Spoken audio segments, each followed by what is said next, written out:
ഒരു കുഞ്ഞിനെ വയറ്റിൽ കൊണ്ട് നടക്കാൻ അമ്മയ്ക്കേ പറ്റുള്ളൂ.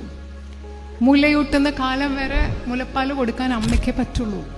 പക്ഷെ കുഞ്ഞിന് ഭക്ഷണം കൊടുക്കാൻ, കുഞ്ഞിനെ കുളിപ്പിക്കാൻ, കുഞ്ഞിൻ്റെ ഡയപ്പർ മാറ്റാൻ, കുഞ്ഞിനെ പഠിപ്പിക്കാൻ അച്ഛന് പറ്റുമല്ലോ. നമ്മളെന്താ ചെയ്യണേ?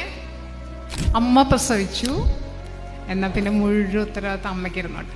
കുഞ്ഞ് പഠിച്ചില്ലെങ്കിൽ ആർക്കാ കുറ്റം? എന്തെങ്കിലും ഒരു പ്രശ്നം ഉണ്ടായി വളർത്തു ദോഷം ആർക്കാ? കൂടുതൽ അമ്മയ്ക്കല്ലേ.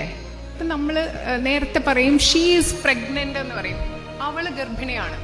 പക്ഷെ ഇപ്പം നമ്മൾ അങ്ങനെയല്ല പറയുന്നത്. അവൾ തനിയെ ഗർഭിണിയായതല്ലോ. They are pregnant. അവർ പ്രഗ്നൻ്റ് ആണ്. ഈ ഹസ്ബൻഡും വൈഫും പ്രഗ്നൻ്റ് ആണ്.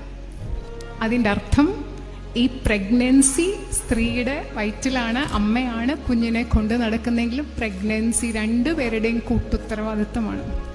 നമ്മുടെ ഭാഷയിൽ നമ്മൾ മാറ്റം വരുത്തുന്നുണ്ട്.